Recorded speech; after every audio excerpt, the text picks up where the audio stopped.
La Confédération Alliance des États du Sahel AES prévoit de sortir du franc CFA afin de créer sa propre monnaie. C'est en tout cas ce qu'a laissé entendre Bassouma Bazié, président de la Commission nationale burkinabé de la Confédération AES lors d'une visioconférence. Le lancement prochain d'une monnaie unique de la Confédération des États du Sahel qui regroupe le Burkina Faso, le Mali et le Niger. C'est ce qui indique un communiqué du ministère malien de l'économie et des finances, une monnaie commune ou la finalisation d'un calendrier opérationnel en ce sens.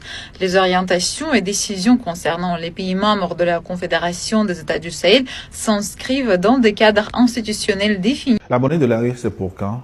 Mais justement, on comprend l'impatience des uns des autres. Les chefs d'État sont dans leur laboratoire. Ils ont tout pour faire leur monnaie. D'ailleurs, c'est la crainte de cette monnaie qui fait que chaque matin, les gens multiplient des tentatives de coup d'État dans l'AES. C'est la crainte, la peur de la monnaie. Cette monnaie sortira. Mais madame, elle va résoudre beaucoup de problèmes. D'ici décembre, la monnaie sahélienne est créée. Ça va donc être l'effondrement du deuxième grand compartiment de la domination néocolonialiste française en Afrique, le franc CFA. L'AES accélère et brise les chaînes. La souveraineté monétaire n'est plus un rêve, c'est une réalité en marche. Chaque jour, les avancées concrètes sur la création et la mise en circulation de la nouvelle monnaie renforcent la confiance et électrisent les populations, convaincues qu'un tournant historique est en train de s'opérer. Le franc CFA, longtemps perçu comme l'emblème d'une domination héritée et d'une influence persistante de la France d'Emmanuel Macron, vit ses dernières heures au Burkina Faso, au Mali et au Niger. Une rupture frontale s'impose. Une nouvelle ère s'ouvre, celle de la liberté économique assumée et du contrôle total de leur destin. Après la réunion stratégique de haut niveau tenue à Lomé, réunissant les décideurs de l'AES et du Togo, Bassouma Bazié a frappé fort en dévoilant l'état d'avancement réel du projet. Ces déclarations sont sans appel, la monnaie de l'AES est imminente. Les signaux sont au vert. Les preuves s'accumulent et convergent vers une mise en circulation avant le mois de décembre. Une banque commune est déjà opérationnelle pour piloter cette révolution monétaire. Les réserves d'or sont prêtes, et des ressources stratégiques majeures, l'uranium du Niger et le pétrole du Mali échappent désormais à l'exploitation française, ouvrant la voie à une monnaie solide, crédible et souveraine. Les médias s'en font largement l'écho. Des voix influentes, comme Sogouyou Kegewe, le professeur Franklin Niamsi et Nathalie Yan, montent au créneau pour décrypter cette transformation majeure. Et les récentes déclarations de Bassouma Bazié viennent sceller l'évidence, la monnaie de l'AES est sur le point d'entrer en circulation. Un basculement historique, une rupture radicale, le début d'une véritable indépendance monétaire qui pourrait rebattre toutes les cartes économiques de la région. La monnaie de l'arrière, c'est pour quand? Mais justement, on comprend l'impatience des uns des autres. Mais qu'ils comprennent que quand on nage dans une boue de près de 62 ans, 1960 à aujourd'hui, voire même plus, puisque le franc CFA a été créé en 1945 par un décret signé par le général de Gaulle, lui-même qui a refusé que les États-Unis frappent monnaie pour eux. Donc, c'est sur cette monnaie nous vivons qui est le franc CFA. Et je suis d'accord que les Africains soient impatients parce que si vous voulez parler de souveraineté à tout point de vue et que vous n'avez pas la souveraineté monétaire, c'est un peu compliqué. Mais j'ai bien dit que pour pouvoir aller loin, il faut savoir d'où nous venons. Et quand on regarde dans le rétroviseur d'où nous venons, il y a eu l'indépendance de la Guinée, par exemple, en 1958 avec feu Sékou Touré, dont je salue sa mémoire. Mais vous avez vu que quand De Gaulle a dit à Sékou Touré, si vous voulez votre indépendance, prenez-la tout de suite, ils ont procédé à un saccage systématique de toute l'administration. Mais quand la Guinée a pu mettre tout en œuvre pour fabriquer sa monnaie, la Guinée a été inondée de faux billets. Il en est de même que la monnaie malienne, puisqu'à un moment donné, le Mali avait quitté le franc CFA et battait monnaie, ça a été également le même procédé. Donc il y a des voix impérialistes qui crient, qui nous poussent à dire, mais vous parlez de monnaie, vous en êtes où? Mais leur problème c'est où? D'abord c'est une monnaie pour l'espace confédéral, ce n'est pas une monnaie française. Donc, à leur niveau, je leur pose la question, pourquoi ils sont pressés? Quand je gratte un peu, je constate qu'ils sont pressés parce qu'ils sont très mal à l'aise dans la mesure où tous les achats au niveau international devaient passer par eux. Si vous voulez payer en yuan, si vous voulez payer en dollars, dès lors que c'est le franc CFA qui est utilisé, et c'est eux qui fabriquent, et ils ont des retombées là-dessus, non plus ces retombées. Deuxième élément, ils n'arrivent pas à contrôler le matériel que nous arrivons à faire venir chez nous. Ils se posent la question, nous payons avec quoi? Même si c'est avec du sable qu'on paie, C'est nous qui avons décidé avec nos partenaires de payer, ce n'est pas leur problème. Maintenant, par rapport à nos frères et sœurs africains, je les comprends parfaitement, mais c'est de dire que quelqu'un qui veut aller loin manage correctement sa monture. Parce que la question de la confédération, j'ai bien dit qu'au niveau des missions, des 8 missions des commissions, c'est de faire des études prospectives pour voir comment on peut évoluer de la confédération vers la fédération.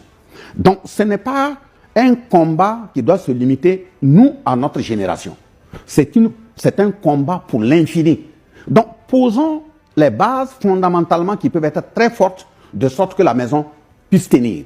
Parce que si nous partons dans tous les sens et la précipitation, on peut faire un mastodonte très visible de très loin, mais à la moindre tempête, les piliers ne vont pas tenir. Donc, la question de la monnaie AES, le général Tchiani, son excellence, l'a clairement dit qu'ils sont en train de travailler là-dessus. En temps opportun, les techniciens seront autorisés de sortir et communiquer là-dessus.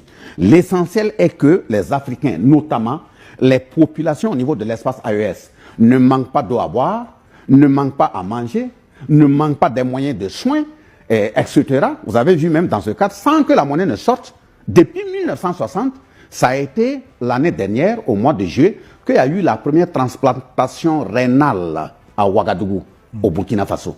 Donc, ça veut dire qu'on n'attend pas la monnaie pour impacter le développement sur le terrain, tout en étant tout à fait d'accord qu'on ne peut pas parler de souveraineté économique sans avoir notre monnaie. Que l'ensemble des Africains soient rassurés, les chefs d'État sont dans leur laboratoire et quand ils vont sortir, en temps opportun, ça sera fait. Pourquoi cela tarde-t-il tant?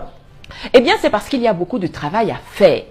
On va regarder ensemble maintenant de quoi il s'agit. Il faut d'abord constituer des équipes qui vont travailler sur la question. Premièrement, le noyau dur, le cœur de l'équipe. 4 profils. Quelqu'un qui travaille sur les questions de monnaie, de balance de paiement, d'inflation, de chômage. Donc, un macroéconomiste.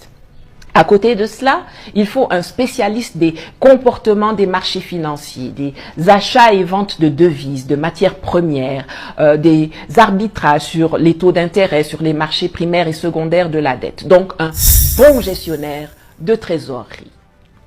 Troisièmement, il faut quelqu'un qui connaît bien les rouages de l'UEMOA, les flux de crédit, la réglementation bancaire de la zone BCAO-UEMOA. Donc, un banquier. Et enfin, il faut quelqu'un qui peut étudier, analyser les traités, les conventions, les accords entre les pays de la Confédération, entre les pays de l'Union, entre les pays de la Confédération et les pays de l'Union, entre les pays de l'Union et la France, entre la France et les pays de l'Union européenne. Et entre tout ce monde et la Banque des règlements internationaux, la BRI, qu'on appelle aussi la Banque centrale des banques centrales, il faut donc un avocat, un juriste en droit international public. À côté de cela, dans le deuxième cercle, il y a une équipe qui va intervenir plus tard, dans laquelle il est judicieux d'intégrer des gens qui sont en contact avec ceux qui vont être impactés par la politique monétaire, les populations. Des gens qui ont une bonne connaissance du monde du travail, qui gèrent l'emploi, le chômage, les salaires, les revenus. Donc, un représentant d'une intersyndicale et un représentant du patronat. S'ils sont intégrés en amont et comprennent les défis et enjeux, ce seront de bons agents pour naviguer le changement. Il faut également prévoir des diplomates qui, une fois que l'on a une bonne idée de là où on veut aller, seront mis en mission pour ouvrir les portes à l'international. Idéalement, il faut un profil Sherpa, c'est-à-dire quelqu'un de grande expérience, très discret, extrêmement bien réseauté, plus technique que politique. Et enfin, il faut quelqu'un qui saura proposer des stratégies et élaborer un discours de façon à sensibiliser, à rassurer, à gagner l'opinion. Un spécialiste en communication. Ensuite, dès que la rupture et le plan de sortie sont actés, on s'attache bien entendu les services de cabinet d'avocats internationaux et on lance le processus qui commencera par une lettre, celle adressée par les chefs d'État sortants à la France. Ça, c'est la partie la plus facile. Mais alors, si c'est si facile, pourquoi est-ce que ça dure tant? Eh bien, parce que nos chefs d'État ont décidé de ne pas se rater. Il y a 2 architectures qui s'offrent à eux. La monnaie unique dans le modèle de la fédération ou de l'État unitaire comme les États-Unis, la Suisse, la Russie, la Chine, l'Inde, le Nigeria, le Brésil, et celle dans le modèle actuel de l'UEMOA ou de la zone euro, où chaque pays a son budget, chacun a son président, chacun fait ce qu'il veut et certains paient les pots cassés. Nos chefs d'État de l'AES savent qu'il ne sert à rien d'opter pour le modèle CFA-euro. On voit tous que ce soit en Afrique ou en Europe, ça ne marche pas. Et qu'une monnaie lancée sous ces auspices disparates est vouée à l'échec à plus ou moins brève échéance. Si l'on ne veut pas avoir affaire, comme l'UE ou l'UEMOA, à des politiques d'harmonisation pas respectées, des critères de convergence jamais atteints, des commissions incontrôlables, des parlements inutiles et des cours de justice dont les décisions ne sont contraignantes pour personne, alors il faut unifier avant de lancer la monnaie plutôt qu'harmoniser après avoir lancé. La CEDEAO que nous avons quittée est l'union des États. L'UEMOA que nous allons quitter est l'union des États. Mais ce que le Niger, le Burkina et le Mali veulent faire, c'est l'union des peuples. Et pour cela, il faut absolument aller à la fédération du Liptako-Gourma avec un seul gouvernement, un seul budget, un seul déficit, un marché unique, une seule armée, un seul drapeau, un seul hymne, une seule diplomatie, une seule justice avant de lancer la monnaie de l'État fédéral sur le modèle du dollar états-unien, du franc suisse, du rouble russe, du yuan chinois ou du roupie indien. C'est à cela que nos chefs d'État travaillent et c'est pour cela que ça prend un peu de temps. Les peuples sont déjà prêts, ils sont déjà intégrés. On comprend donc qu'ils soient impatients. Mais il faut un peu plus de temps pour que ça s'ajuste à tous les niveaux afin d'assurer un lancement sur des bases économiques et politiques solides. Les déclarations croisées de Bazolma Bazier et de Nathalie Yan s'inscrivent dans une même dynamique puissante, celle d'un basculement historique en faveur de la souveraineté monétaire de l'AES. Le message est clair, assumé, et désormais difficile à ignorer, l'AES accélère et brise les chaînes. La souveraineté monétaire n'est plus une projection théorique, elle devient une réalité en construction. Bazolma Bazier adopte une posture stratégique et pédagogique. Il reconnaît l'impatience des peuples africains, mais il la canalise avec lucidité.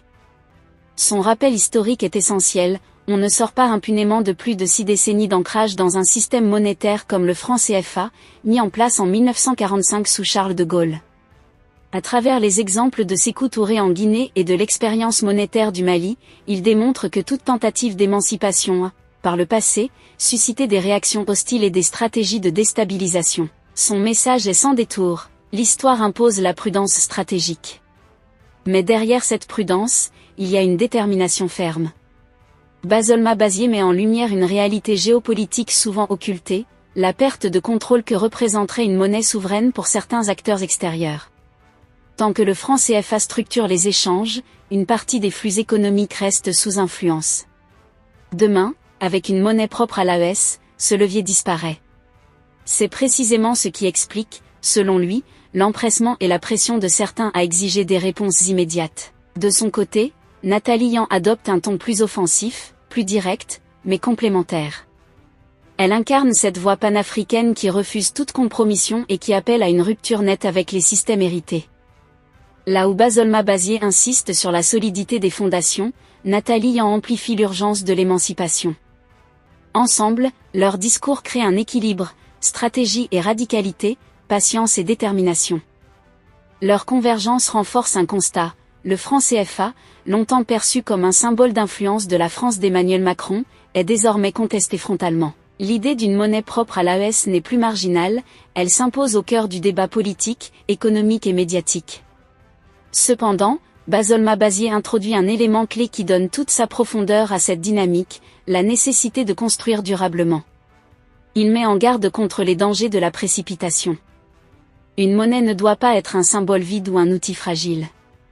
Elle doit reposer sur des bases solides, institutionnelles, économiques et stratégiques. C'est dans cette logique qu'il évoque la construction progressive de la confédération vers une possible fédération, inscrivant ce projet dans le temps long. Autre point majeur de son intervention, recentrer le débat sur les priorités concrètes des populations. L'accès à l'eau, à l'alimentation, aux soins reste fondamental. Il rappelle, à juste titre, que des avancées importantes ont déjà été réalisées, même sans monnaie souveraine. Autrement dit, la transformation est déjà en marche, et la monnaie viendra consolider cette dynamique, pas la remplacer. En définitive, les propos de Bazolma Bazier et de Nathalie Yan convergent vers une même conclusion, la rupture est engagée, mais elle sera maîtrisée. L'AES ne recule pas, elle construit. Elle ne cède pas à la pression, elle avance avec méthode. Et surtout, elle envoie un signal fort au monde, une nouvelle ère s'ouvre, celle d'une Afrique qui entend définir ses propres règles. La monnaie de l'AES apparaît ainsi comme bien plus qu'un simple outil économique. Elle devient le symbole d'une reconquête, d'une affirmation de puissance et d'une volonté d'indépendance totale. Le processus est lancé, les bases se posent, et malgré les résistances, une certitude s'impose, l'histoire est en train de s'écrire. Que pensez-vous de la nouvelle monnaie de l'AES qui va bientôt voir le jour? Laissez votre avis en commentaire. Si vous avez trouvé la vidéo intéressante, cliquez sur j'aime et partagez avec vos amis.